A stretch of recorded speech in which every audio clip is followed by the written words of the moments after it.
Live हो गया? Is it live? Hello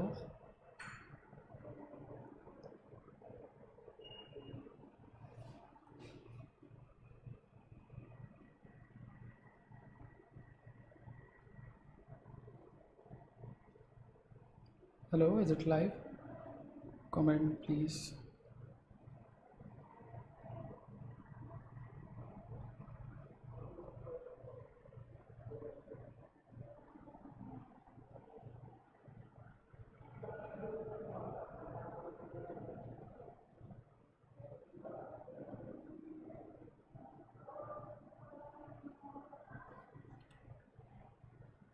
Hello,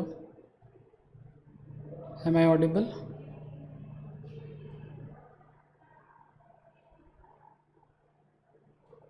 Good evening, am I audible?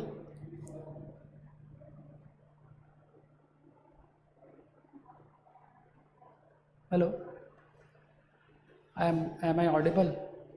Please comment and tell. Okay, good evening everyone, welcome to Crack Grade B.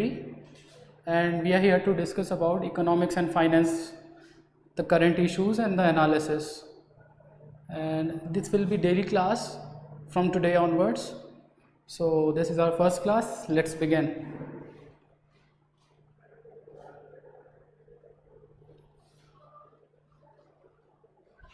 Okay students, our first news is India's merchandise exports contracted 3.5% to $33.6 billion in September.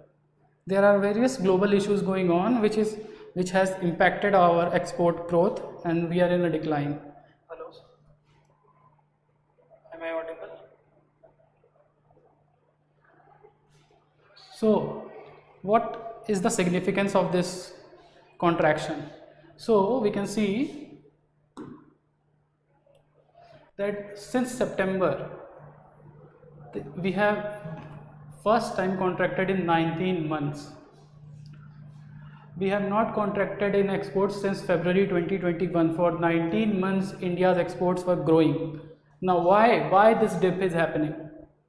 We have to analyze it, because dip in external demand from countries such as China, Bangladesh and European countries, especially Italy. So merchandise imports substantially grow at 5.4%, but we can see that imports are growing at 5.4%, but the export is declining, thus creating a current account deficit, leading to trade deficit of $22.7 billion. Okay friends, we can see here, we can see the graph here. This orange line are the imports, the black ones are the exports. Now please see here, there 5.4% is our imports and minus 3.5% is export. So clearly there is a trade deficit. We can see from this graph. I have chosen graphs so that people can understand much easier, in an easier way. So why are exports declining? Because Indian exports are facing adverse spillovers from weakening of global demand due to rapid as we can see globally there is tightening in monetary policy, because inflation is high globally, especially in European and American countries. So global financial conditions and persistence of heightened geopolitical uncertainty. Here the geopolitical uncertainties, the Russian-Ukraine war.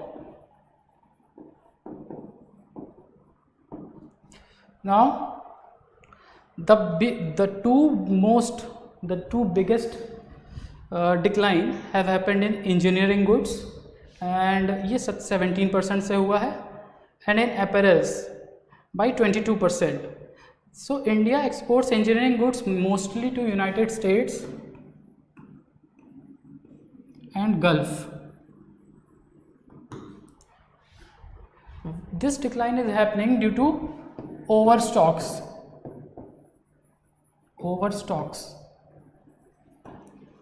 Why there is overstocks? Because during the last 8 to 9 months there has been abundant supply. So we have 3 months of supply for engineering goods. As for apparels, the European market is the biggest importer of Indian apparels.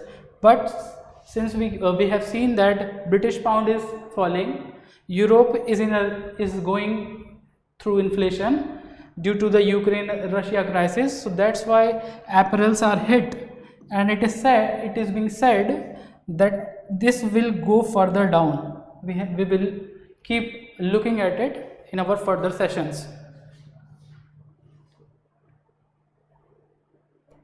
You can ask any questions if anyone want.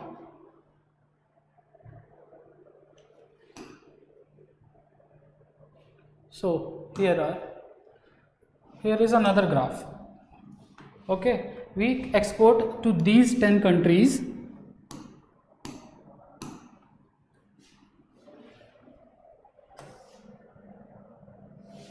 We export to these 10 countries, but these top 50 export destinations of India, shipments have contracted in 19, means 19 out of 50 countries here exports have declined.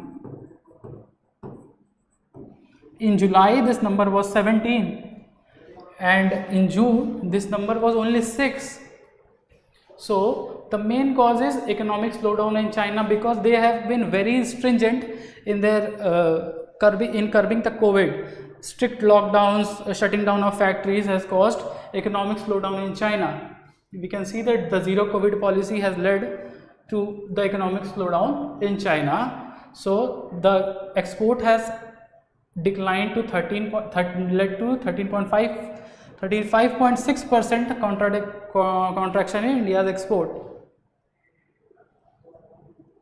Let's go to the next news. Here, Indian gold supplies divert shipment to China and Turkey.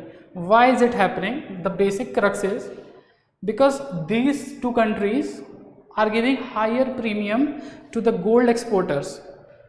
In India, currently the premium we pay over gold is only $1 to $2 per ounces, but these countries are giving a premium, we can see here, but these countries are giving $80 premium per ounce of gold. And why Turkey is giving high premium, we will see it. See, buyers are paying very high premium due to pent-up demand. Pent-up demand means the demands which were there, but people could not realize it due to economic contractions or the lockdowns. As soon as the lockdowns are over, the Chinese market has huge demand of gold. The Chinese market has huge demand of gold. वहाँ के लोगों को ज़्यादा gold की demand होने लगी. That's why वहाँ के लोग हाई प्रीमियम देने को तैयार थे, एंड इस वजह से गोल्ड की सप्लाई इंडिया से चाइना की तरफ गई. In case of Turkey, Turkey is reeling with very high inflation. Their currency is devaluing at a very fast pace. So people there have much more confidence in gold rather than their own currency. That's why people are more and more gold is being imported in Turkey. So there are three main banks which control the imports of gold in India. These are ICBC, Standard Bank, JP Morgan and Standard Chartered. All the three banks have stopped or have lessened the Indian demand because they are not getting the premium. It's only $1 to $2 premium in India, whereas it's $80 in Turkey and $20 to $45 in China. If they are getting more profit from these countries, why will they want to import gold in India? That's the problem. Where China's gold import have jumped nearly 40% to a 4-year high, we can see in August, and Turkish gold imports have soared by 43%. This is because Turkish currency is devaluing at a very, very fast pace. So people are buying more gold. So let's move to the next topic. Private bank report growth. Here there is a report about the private banks. We will see it from this graph. Okay, this is CASA, means current account and savings account. So CASA share as of September 2022, we can see SDFC's CASA share has increased to almost 45%. It's like approx 50% increase in HDFC's savings and current accounts. And we can see here the loan growth year on year, means last year to this year. What is the loan growth? It's 23.5%, and highest is for Dhanalakshmi Bank. It's an old generation private bank, Dhanalakshmi Bank, and 30.7% has been the loan growth, the credit growth for them. So according to Reserve Bank of India, bank credit grew at 16.2% year on year. This data is for whole banking system, whole banking, not just the private bank, as this data is from RBI. This has been further bifurcated for the private banks. Okay, and the collection efficiency was 98% for September. What is collection efficiency? Anyone? Praveen, they stock both codes. So what is collection efficiency? Anyone? This collection efficiency has increased to 98% from 96% a month ago. What is this collection efficiency? Anyone?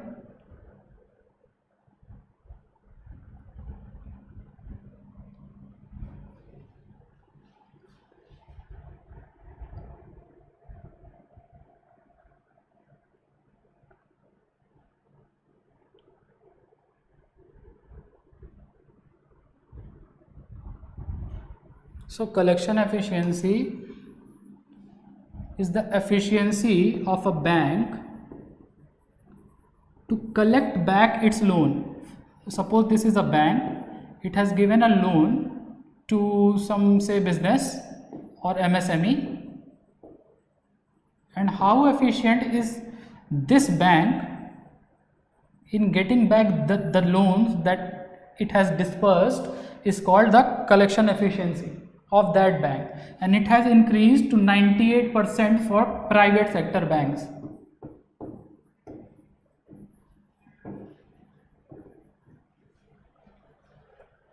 Okay, this is an important question for phase 1, phase 2 both. Let's go to the other question. Now, this is a very important discussion about MSMEs.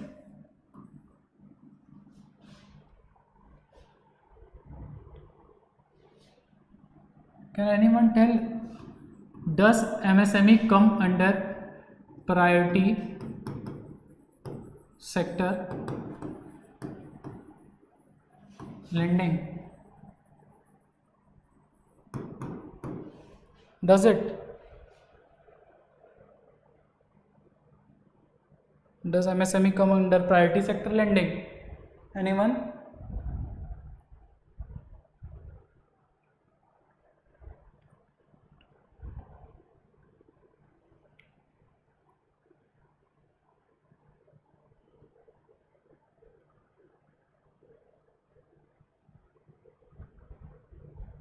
Yeah, the MSMEs come under priority sector lending mostly. These are given 7.5% out of 40. 40% are. Good evening, Anil. Good evening. Hi.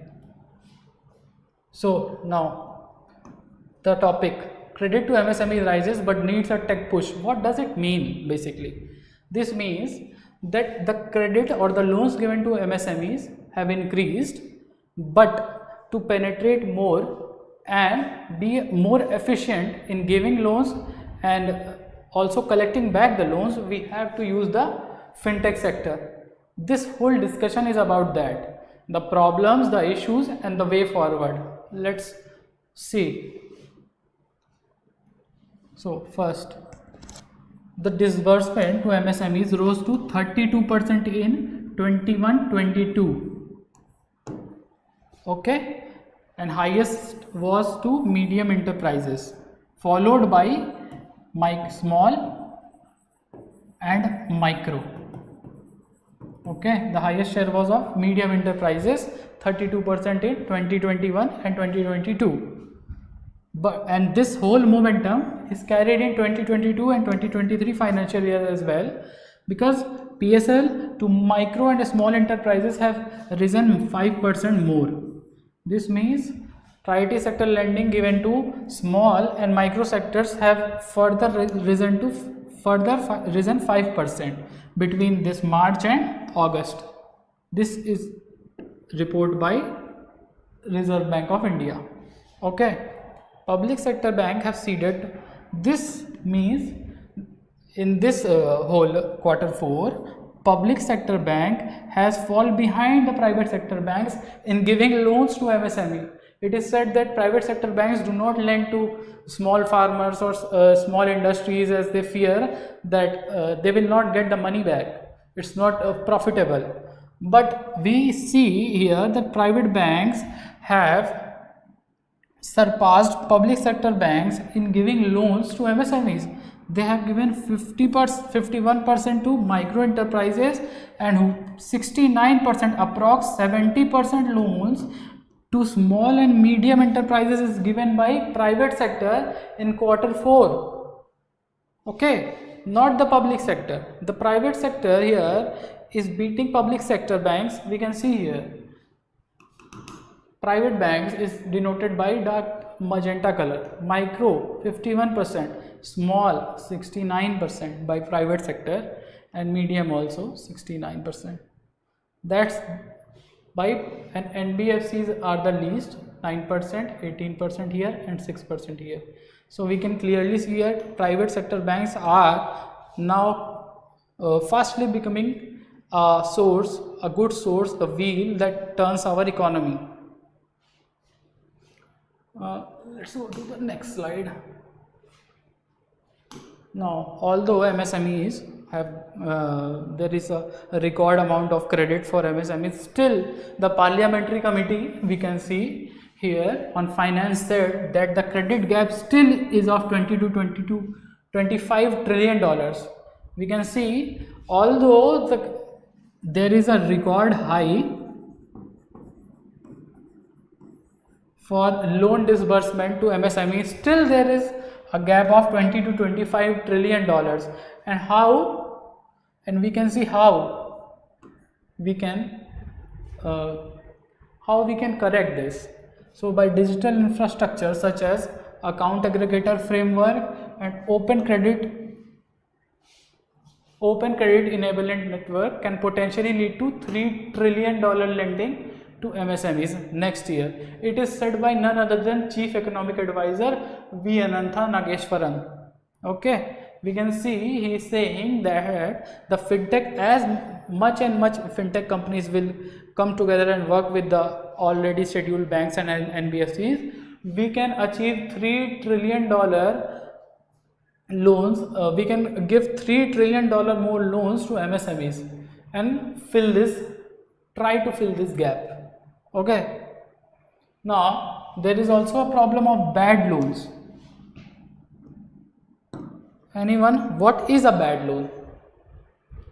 Can anyone tell what is a bad loan? What is described as a bad loan? Anyone?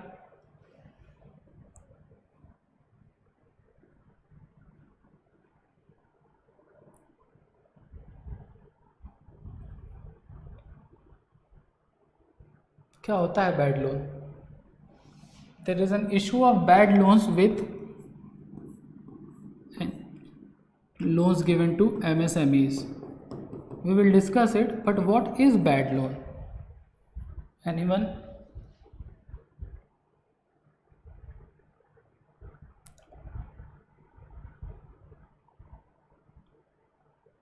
So bad loans are basically NPAs. What are NPAs? The loans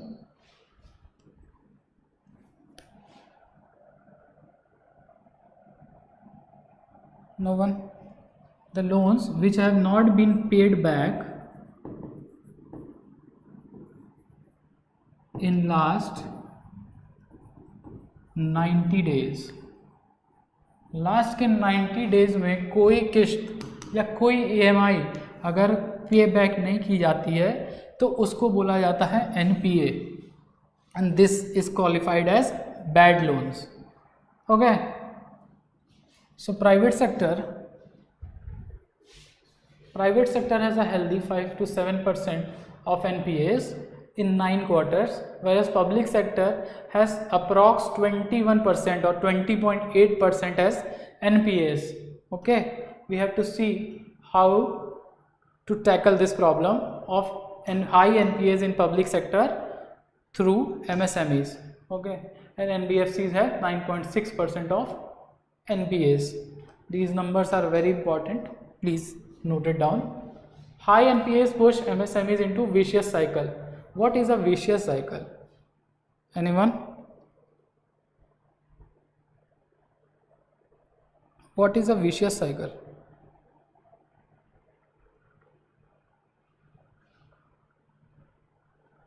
Vicious cycle means, suppose an MSME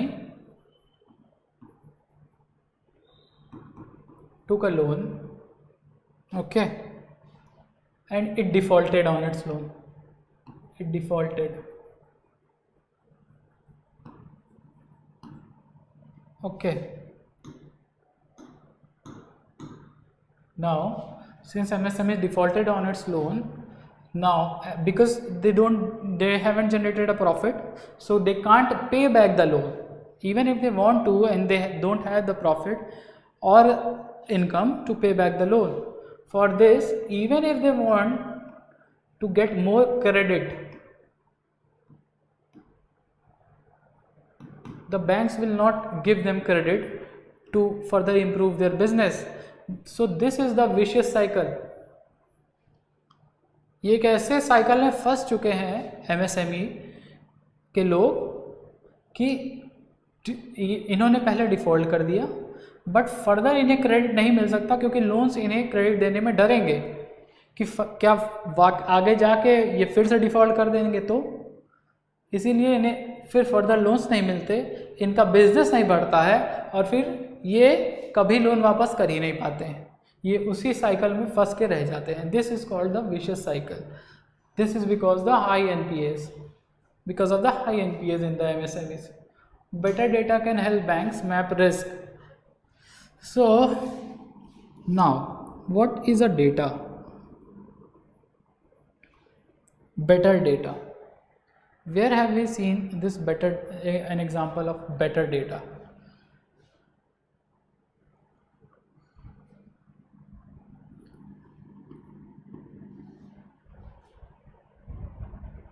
Better data means clean information.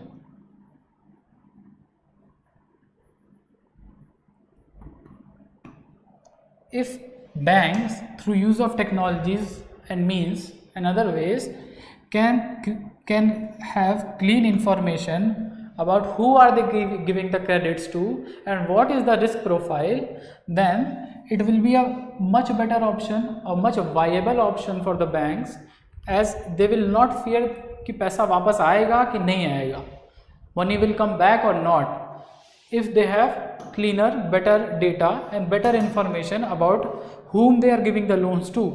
Now here comes the role of fintechs or the new age financial tech companies. Okay, first we can move forward. Yeah, we can see, to collect the data, we can see the Fintech Partnership is very, very important. Okay, now number of banks across categories have been partnering with NBFCs. These are non-banking financial corporations, these NBFCs के साथ number of banks, obviously they use NBFCs and take the help of NBFCs to disburse loans, so that loan credit penetration is more, where banks can't reach, they reach through NBFCs. Okay, but NBFCs have further built their businesses on technology. They are based on technology, as they can only give credit, can't take saving, can't open accounts, saving accounts. So they use technology to give credits, or have tied up with hardcore fintech companies.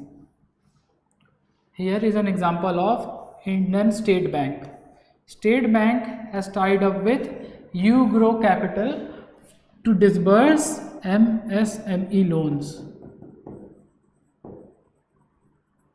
Okay, MSME loans with UGrow Capital. This has further tied with Fintech, a new age finance company called UB. So clearly we can see we are using Fintech to get data to State Bank, so that it can give credits to the MSME without fearing that the loan or the account can turn into an NPA. The exposure to MSMEs in loan portfolio. Okay, we can see that most banks have 10 to 30% exposure to MSMEs.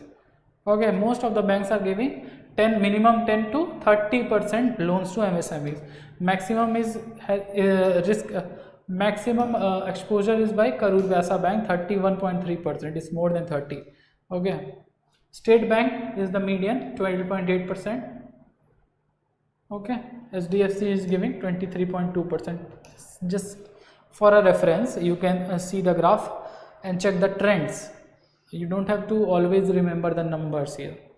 Okay.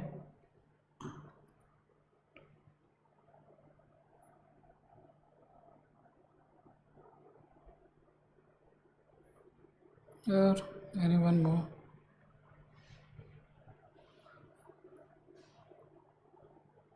Hello, am I audible now?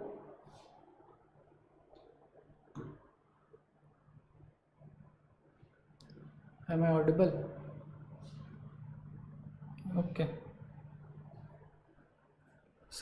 Now, next news. Center clears 26,000 crores for mobile towers. 26,000 crores. Why 26,000 crores? And what is the aim or the objective for this? So the center has given 26,000 crores to install 25,000 towers. Here it is written 25,000 towers in 500 days. This scheme has a date. 500 days के अंदर आपको 25,000 towers लगाने हैं, end fund दिया गया है universal service obligation fund. This fund has been established by department of telecommunication in 2003 for providing telecom service in rural and inaccessible areas where private players can't go or are unwilling to go due to lack of profits. Okay, so public sector में public sector units BBNL, this will be done through BBNL. BBNL is Bharat Broadband Network Limited. Okay, this is a public sector company which will install these 25,000 towers in areas where there is less connectivity, and for more internet and mobile penetration, these 25,000 towers will be installed in 500 days. And it was announced in the Indian Mobile Congress. It was held in Delhi from October 1st to October 3, where the 5G services are also launched. Which company actually launched the 5G service? Please comment if anyone knows.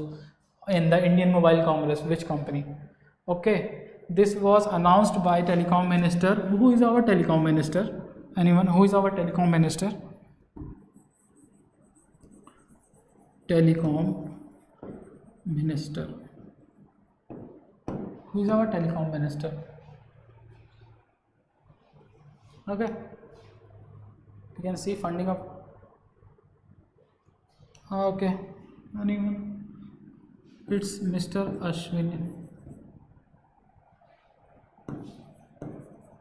Ashwini Vaishnav. Okay, let's see the next headline.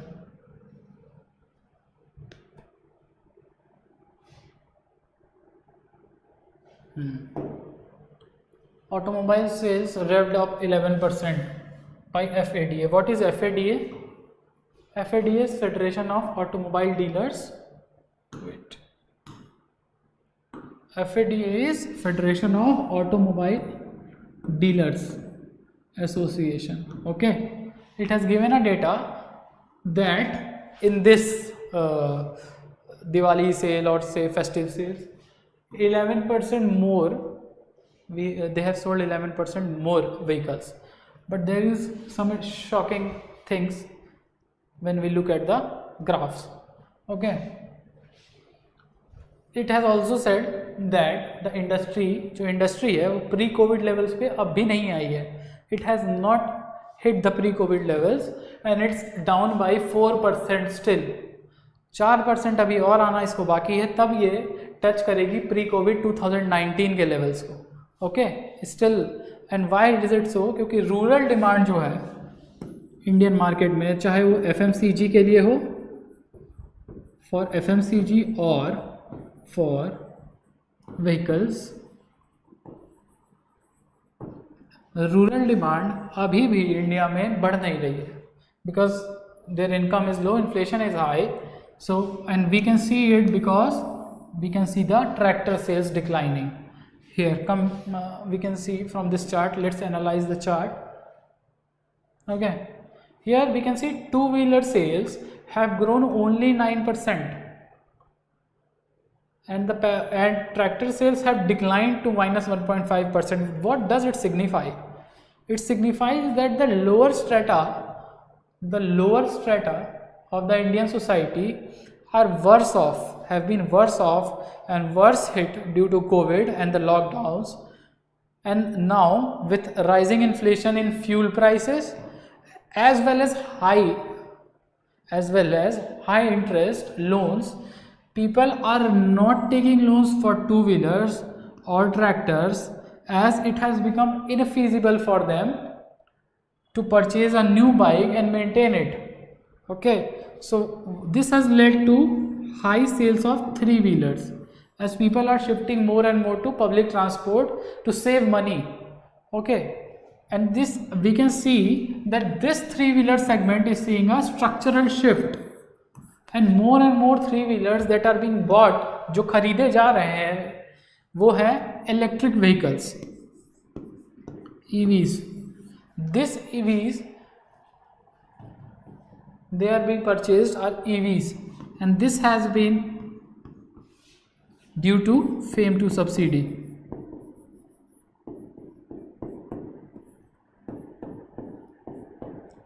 With more and more government pushing towards a cleaner and greener future, more and more three-wheelers that are being bought and sold are electric vehicles. Its maintenance cost is low and it does not have that problem of refueling with petrol or gasoline or CNG. It can run on electricity which is much cheaper. So cheap, जितना सस्ती चीज़ें लोग को खरीद पा रहे हैं या वेरिएबल कॉस्ट में या फिक्स्ड कॉस्ट में, तो वो लोग अभी ले रहे हैं. So three-wheelers are having structural shifts to EV. Let's move on. UPI transaction touch a record high. Okay, how much? $11.7 trillion, 11.17 trillion rupees in September. Okay, what is the significance of this? Okay, we can see it. So here the significance is this, the UPI numbers are released by NPCI. Okay, NPCI has basically made UPI. Okay, so NPCI is nodal body, so it releases UPI numbers monthly, and this month it's 11.17 trillion rupees in September. Okay, so let's take a look on year basis volume of transaction is up by 85.55%. Okay, from last year to this year, the volume of UPI transaction is up by 85.55% and the value is up by 70.61%. Okay, the volume means how many times UPI is being used. Okay, how many times, not the money, how many times people are using UPI. It's called volume. Okay, and for the value means how much money people are actually transferring via UPI. So the value went up by 70.61% and the number of times or the volume of the UPI increased by 85.55%. Okay, and for the third consecutive, just a minute.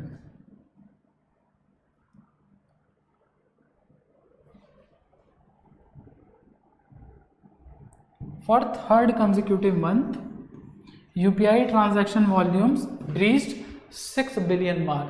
Means for 3 months straight, okay, for 3 months straight, the volume or the number of times UPI is being used has breached 6 billion marks. Means for 3 months people are using UPIs for more than 6 billion times per month.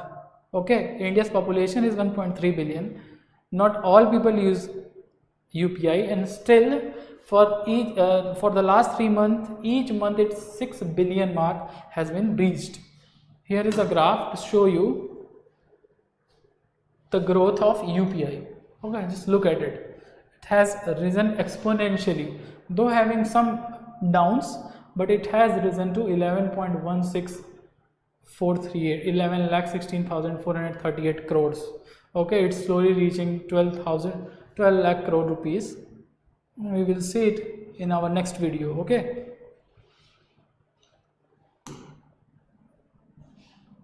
old pension system, new problem. This issue is debatable. Okay, we are looking at this issue because more and more Indian states are switching back to old pension scheme. Okay, the old scheme puts the why new pension scheme was launched. Anyone? What was the significance or what was the purpose of the new pension scheme? And what are the problems with old pension schemes? So here we will see it one by one. The old scheme, the old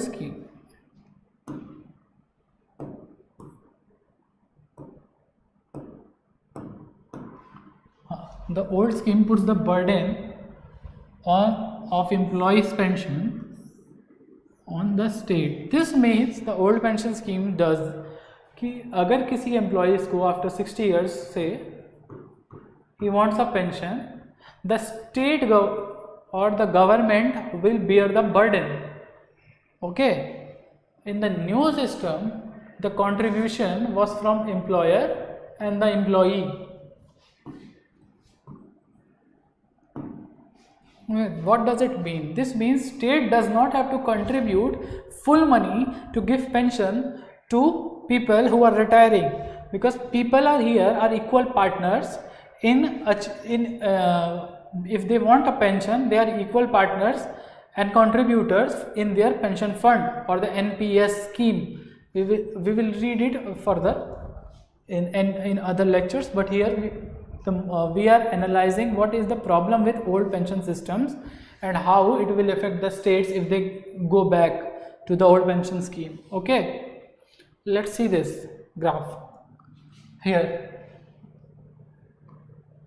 GSDP is gross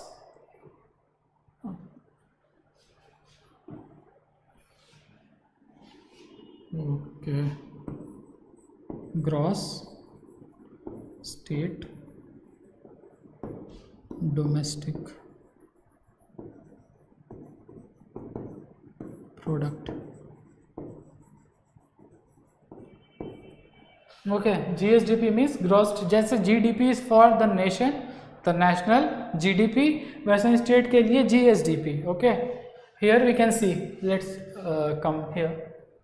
The burden of pension bills. If the government is the contributor in pension we can see here the total GSDP of Punjab, out of that 2.6% of that total GSDP, Punjab is spending on pensions, to give pensions.